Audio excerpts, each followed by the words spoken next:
내가 오늘 벌써 2020년도 두 번째 주일을 맞이했습니다. 한 해의 출발을 우리가 일생의 삶으로 비유한다면 출발을 하고 지금 2주째 좀 달려가고 있습니다. 이스라엘 백성이 애굽에서 나온 다음에 가나안 땅을 바라보고 먼 광야 여정을 달려갈 때 40년 여정이었죠. 때로는 좋은 때도 있었지만 그들의 가는 길에는 여러 가지 장애도 있었습니다. 평탄하지만은 않았습니다. 이스라엘 백성의 가나안 여정을 살펴보면 그들에게 여러 많은 고비가 있었음을 알 수 있습니다. 그들이 이제 그 40년을 거의 다 간 다음에 마지막 또 하나의 건너야 될 강이 있었는데 요단 강이었죠. 그리고 또 이제 그 강을 건너자 또 나타난 것이 여리고 성이라는 또 성이 버티고 있었습니다. 네, 가는 곳마다 여러 고비들이 그들을 기다리고 있었습니다. 그러나 꼭 어려움만 있었던 건 아니었죠.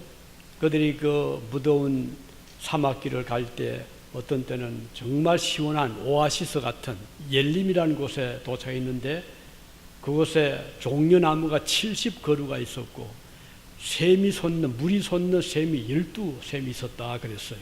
얼마나 반가웠겠습니까? 또 그들이 아주 추울 때는 불기둥을 하나님이 딱 덮어주셨고 또 낮에 뜨거운 태양빛으로 고생할 때 구름으로 또 그늘을 지어 주셨습니다. 이렇게 여러 가지 경험을 하면서 그들이 광야길을 걸어갔듯이 오늘 우리의 일생의 삶의 길도 그와 같은 여러 가지 우리 앞에 우리가 맞이하는 우리가 당하는 여러 가지 그 도전, 챌린지가 있잖아요. 여러 가지 고비들이 있습니다. 그럴 때 우리는 어떻게 하면 잘 헤쳐나갈 것인가? 삶의 지혜가 되겠죠. 어떻게 하면 승리하며 나갈 것인가? 오늘 어차피 여러분과 저는 이 세상에 보내졌습니다. 아무리 싫어도 좋아도 우리의 일생을 우리는 살아가야 됩니다. 그러나 하나님께서 우리를 어떤 곳으로 보낼지 또 어떤 일을 당할지는 아무도 모릅니다. 언제 우리를 주님이 부르실지도 모르죠. 제가 저는 8월 달에 한 달 동안 바로 교회 앞에 병원에 입원해 있었을 때 여러분들이 우리 교우들은 많게도 없고 또 다른 이제 분들도 교회 밖에 또는 다른 교회 나가시던 분들도 많은 분들이 방문을 해 주셔서 참 격려를 많이 주셨습니다. 그 중에 한 분이 신석규 집사님이셨는데 우리 교회 집사는 아니시지만 3번 이상 그 연세를 드셨음에도 불구하고 어떤 때는 꽃도 한 다발 사오셨고 또 한 번은 또 그 겟웰 하는 글씨가 써 있는 풍선도 사서 오시고 아주 마치 가족처럼 따뜻하게 격려해 주셨는데 그때 목사님 속히 일어나시길 바랍니다. 이런 아주 따뜻한 말씀해 주셨습니다. 그런데 그 집사님이 며칠 전에 세상을 떠나셨습니다. 그렇게 예상보다 훨씬 일찍 주님이 불러가셨네요. 건강하셨고 또 본인의 그 생각도 아주 파지티브해서 앞으로 뭐 몇 년은 건강하게 사실 것으로 생각을 했는데 최근에 와서 이 물이 그 다리 좀 많이 차고 또 숨이 좀 가빠오고 그런 증세가 있었다가 병원 진단으로는 그 심장 키드니가 페일류가 되었고 다음은 심장 하트에 또 프로블럼이 있어서 치료를 받긴 했지만 결국은 세상을 떠나셨습니다. 전 그 집사님을 먼저 보내면서 참 제가 입원해 있었을 때 오셔가지고 격려하고 목사님 속 일어나시기 바랍니다 하셨던 음성이 쟁쟁이 들리는 것 같은데 먼저 세상을 떠났습니다. 이것은 뭐 우리 아무도 모르잖아요. 오늘 이렇게 우리가 건강하게 예배에 참석하고 있지만 앞으로 또 내일이 될지 1년 후가 될지 아니면 5년 후가 될지 모르지만 하나님이 우리 한 사람 한 사람을 불러가시는 그날이 올 것입니다. 엄마케가 이 다음 주인데 그 엄마케 때 안내를 맡으시고 그 수고를 하셨던 염복임 집사님 지난해까지도 안내를 맡으셨고 주보에다가 그 안내위원으로 이름을 넣었었는데 이번에 주보를 제가 만들면서 그 집사 생각이 많이 났어요. 금년도에는 이젠 더 이상 안내를 맡을 수 없이 먼저 가셨구나 이런 생각을 하지 않을 수 없었습니다. 다음 주 우리 명단에 들으신 분도 계시고 또 안 들어있더라도 우리 모든 구역원들이 지금 음식으로 또 각 분야에서 준비하고 계시는데 너무 감사하고요.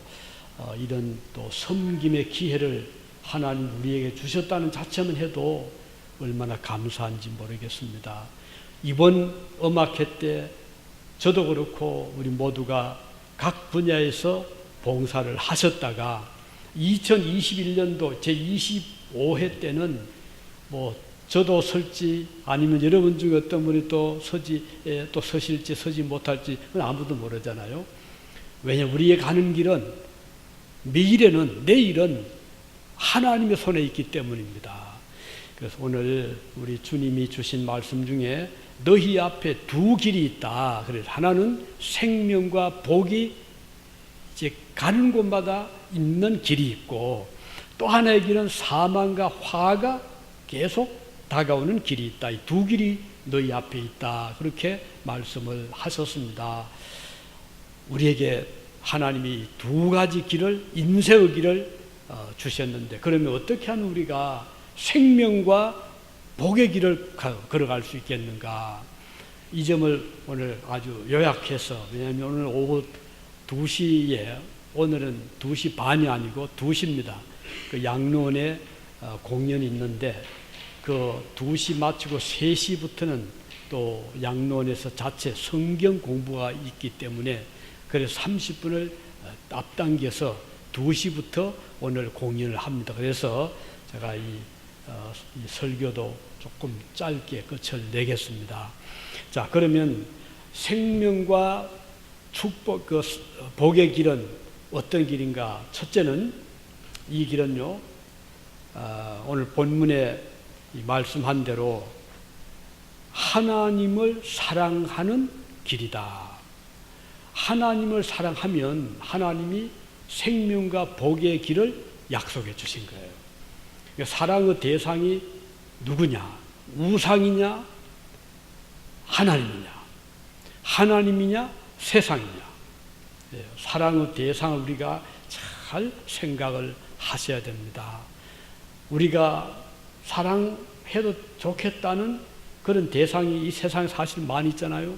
어떤 사람은 사람을 사랑할 수 있고 어떤 사람은 돈을 사랑할 수 있고 어떤 사람은 세상에 낙을 사랑할 수 있고 여러 가지 우리에게는 각자에게는 사랑의 대상이 있는데 우리 성경에 보면 많은 대상 중에서 우리에게 복을 주고 생명을 주는 길은 하나님을 사랑해라 이렇게 말씀을 하셨습니다. 자, 왜 우리가 하나님을 사랑할까요? 또 사랑할 수 있을까요? 있습니다. 그 이유는 먼저 하나님이 여러분과 저를 사랑해 주셨기 때문이에요. 요한 1서 4장 19절에 보면 그는 하나님, 그 하나님이 먼저 우리를 사랑하셨다 그랬어요. 우리는 당연히 하나님을 사랑할 수 있는 존재들이라고 할 수가 있는 것입니다. 그래서 하나님 우리가 사랑하면 우리 앞에 생명의 길, 복의 길을 허락해 주신다. 하나님 사랑하면 세상의 어떤 것을 사랑하는 것보다도 거기에 의미가 있고 가치가 있고 축복이 있다는 걸 기억하시고 여러분 마음속에 하나님을 사랑하시기를 바랍니다. 자, 두 번째는 어떤 길을 가야 될까? 하나님이 예비하신 그 뜻에 그 길을 따라갈 때 우리에게 복이 있고 생명이 있다는 것입니다. 우리에게는 여러 가지 갈래길이 있습니다. 가다 보면. 그런데 어떤 길은 가서 안 될 길이 있고 들어가가지고 처음에는 길이 좋아 보이는데 가면 갈수록 험난한 길도 있고요. 어떤 길은 별로 그렇게 넓은 길도 아닌데 들어가 보니 갈수록 길이 좋은 길이 있습니다. 우리가 등산을 하게 되면 꼭대기에 올라가는 길이 몇 갈래 있잖아요. 그럼 그 이미 등산 노가 있습니다. 앞서간 자들이 차 안내해놨어요. 이리 가십시오. 그런데 만일에 이렇게 보니까 이리 가는 것보다도 이리 가면 더 좋아 보일 수가 있겠죠, 우리 눈에. 그러나 그것은 안내도 없고 그것은 길도 사실은 없습니다. 하지만 내가 보기는 이 길이 더 좋아 보여요. 더 빨리 갈 것 같습니다. 그런데 그 길로 들어갔다가 나중에 길을 잃을 수도 있고 헤맬 수가 있습니다. 여러 해 전이었죠. 올해 캘리포니아에서 우리 한국 교민이 시애틀에 여행을 그때 이때입니다. 연말, 그러니까 연말 연초 휴가를 시애틀에 가서 잘 지나고 내려오는 길에 유진을 지나고 로저브까지 갔어요. 그런데 이제 아무래도 날씨가 좀 안 좋고 또 얼고 이러니까 어떻게 좀 편한 길이 없을까 생각을 이제 운전하던 그 가장 남편과 아내와 어린 아이 셋이었거든요. 그래서 이제 생각하기를 요 산을 넘어서 해안가로 가면 원어원 있잖아요. 101번 그 국도. 거기 가면 거기는 바닷가라 얼지도 않을 테고 또 눈도 없고 그래서 이 사람의 판단을 그리 한 거예요. 요거만 넘어가면 원어원이 나올 거다. 그렇게 생각하고 거기서 운전대를 오른쪽으로 들어서 산길로 접어들어서 넘어가려고 이제 갔는데 여름에는 괜찮아요. 그 길이 여름에는 오픈돼 있고 또 갈 수 있는데 겨울이라 그 길이 사실은 가서 안 될 길이었습니다. 이 사람이 캘리포니아에서 왔으니까 이 지리를 전혀 모르잖아요. 초행길이잖아요. 그래서 들어가긴 했는데 처음에는 괜찮았어요. 길도 잘 닦여 있고 또 좀 넓기도 하고. 그런데 가면 갈수록 눈도 안 녹고 또 조금은 그렇지만 조금 가면 낫겠지, 좀 나아지겠지 하고 몇 시간을 이제 올라간 거예요. 그런데 어떤 지점에 갔더니 완전히 눈이 쌓여있고 차 한 대 지나간 그런 흔적이 없고 이미 날은 저물어가. 그래서 돌아오려고 하니까 지도를 보니 돌아오는 길이 더 멀단 말이에요. 앞에 이렇게 조금만 넘어가면 이제 원어원인 그 지도상으로는. 그래서 머뭇거리다가 그 차가 갈 수가 없으니까 그러면 차를 돌리든가 해야 되겠다 하고서 이제 그 돌리기 위해서 이제 좀 봐야 되잖아요. 또는 다른 길이 있나. 그래서 이제 이 운전자가 이제 그 가족을 차에 두고 잠깐 여기 있으면 내가 좀 살펴보고 길을 좀 찾아보고 오겠다 하고서 차 밖으로 나갔는데 날은 아주 추웠고 바람은 세고 눈바람이 불고 그런 가운데 막 빠지고 하다가 결국은 날이 어두워지고 길을 잃어버렸어요. 그래서 차 안으로 돌아오지는 못한 거예요. 안에는 그 부인과 아이가 기다리고 있고 남편은 그냥 눈에 빠지면서 어떻게 하다가 계속 눈 쪽으로 왔던가 봐. 그러니까 발자국도 안 보이고 이래서 찾아오지는 못했어요. 그런데 이제 캘리포니아에 있는 그 아버지가 계셨는데 올 시간이 됐거든요. 그 시간을 봐서는 시애틀에서 출발을 한 것이 확실하고 집에 돌아오질 않는 거예요. 그래가지고는 911 신고를 하고 백방으로 실종자를 찾아달라고 요청을 했는데 워낙 거기가 그 로드를 가보시면 알지만 그 산세가 참 좋거든요. 워낙 그 숲이 우거지고 해서 위에서 헬리콥터가 떴는데 보이지를 않는 거예요. 인공위성까지 띄웠어요. 그래서 계속 찾았는데 못 찾았어요. 며칠을 못 찾았어요. 나중에 발견이 됐을 때는 이미 남편은 어느 한쪽 골짜기에 그만 숨져 있었고 그 부인은 숨지기 직전에서 손발 동상 다 걸리고 아기는 품에 안에서 그래서 살아 있었던 거예요. 그래서 겨우 목숨만 건진 그런 일이 있었는데 그 때에 그런 어려움은 제대로 길을 찾지 못했기 때문에 그런 거 아니겠습니까? 우리가 일생을 살아갈 때 우리에게도 인생의 길을 한 번도 가보지 않은 길이잖아요. 여러분들이 일생을 살아보는 적이 없잖아요. 초행길입니다. 그러다 보니까 안내가 필요한데 누가 내 인생길을 안내해 줍니까?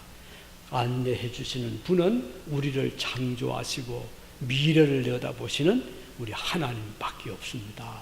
하나님이 안내해 주시는, 하나님이 예비하신 그 길로만 가면 복이 있고 생명이 있는데, 많은 사람들은 그 길보다는 내가 보기에 넓어 보이는 길, 편해 보이는 길, 내가 보기에 더 좋아 보이는 그 길을 택하다가 결국은 길을 잃어버리게 되고 후회하게 되고 돌이켜자니 이미 기회를 놓쳐버리고 이런 경우들이 참 많거든요. 그래서 우리 주님이 그랬죠. 나는 I am the way, 길이요 그리고 진리요 생명이다. 우리 주님이 그 길인데 주님 외에 다른 것을 자꾸 이제 추구하다가 따라가다가 길도 잃어버리고 후회를 해도 돌이킬 수 없는 그런 경우도 있기 때문에 우리가 이 성공적인 삶의 길을 걷기 위해서는 하나님이 예비하신 그 길을 찾자. 그러기 위해서는 어떻게 되죠? 하나님의 지혜가 필요한 거예요. 열심히 기도하고 주님 내 영의 눈을 밝게 해주십시오. 내가 가는 길을 바른 길로 갈 수 있도록 하나님 인도해 주십시오. 이렇게 기도하고, 이게 다윗이 노래한 대로 여호와는 나의 목자시니 내게 부족하면 그가 나를 푸른 추라에 누이시고 잔잔한 시냇가로 인도하시는도다. 나를 리드해 간다 이 말이에요. 우리가 하나님께 기도하면서 주님이 예비하신 인생의 길을 바로 걸어가시기 바랍니다. 이 길은 때로는 좀 험난해 보여요.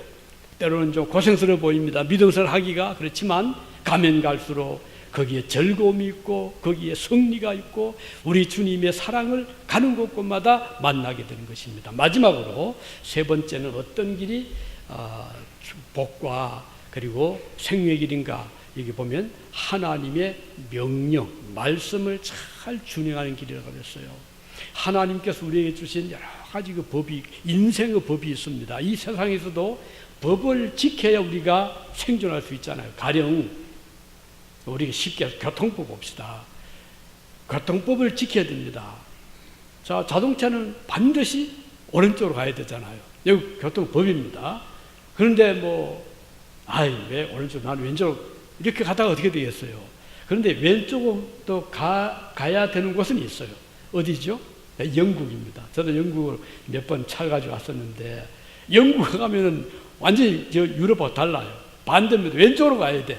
어떤 데는 조금, 특히 이제 사거리에서 조금 혼란스럽긴 한데, 조금만 이제 신경 쓰면 또 거기에 적응이 되더라고요. 영국에서는 반드시 왼쪽으로 가야, 일본도 그랬죠? 왼쪽으로 가야 되고, 여기 미국에서는 반드시 오른쪽으로 가야 돼요. 이게 법입니다. 이거 안 지키면 어떻게 되겠어요? 위험하잖아요. 이와 같이 우리가 삶에 있어서도 그 법칙이 있는데, 그 법칙은 하나님이 주신 말씀의 법칙이에요. 하나님께서 주신 많은 법이 성경에 자세하게 기록되어 있어. 이렇게 살아라, 이렇게 행동해라, 이렇게 지켜라 하는 법이 성경에 정말 잘 안여되어 있잖아요. 그래서 우리가 이 성경을 그래서 사랑하고 성경의 법을 잘 우리가 마음에 새길 필요가 있는 거예요. 우리가 교회 나와서 예배 드릴 때 매 예배 때마다 말씀을 듣잖아요. 또 여러분 집에서 시간 내서 성경을 읽잖아요. 읽으면서 생각하고 자기를 돌아보고 반성하고 회개하고 각오를 가지면 그 사람은 반드시 앞날이 창창하게 열리게 되는 거예요. 그런데 이게 없이 보세요. 매일 성경을 보는 사람하고 평생 보지 않는 사람하고는 생각이 벌써 엄청 차이 나는 거예요. 하나님 말씀을 가슴에 새긴 사람하고 그렇지 않은 사람과는 하늘과 땅 차이입니다. 생각 자체, 그리고 태도, 생활의 어떤 원리, 인생의 목표, 목적, 이것이 완전히 다른 거예요. 그렇기 때문에 오늘 하나님이 주신 이 말씀 우리는 반드시 마음에 잘 새겨서 이 법도도 살아가시면 우리 앞에 생명이 있고 우리 앞에 하나님의 축복이 있다는 것을 기억하시고 2020년도 지금부터 이제 12월 마지막 주일까지 열심히 잘 달려가시길 바랍니다. 기도하시겠습니다.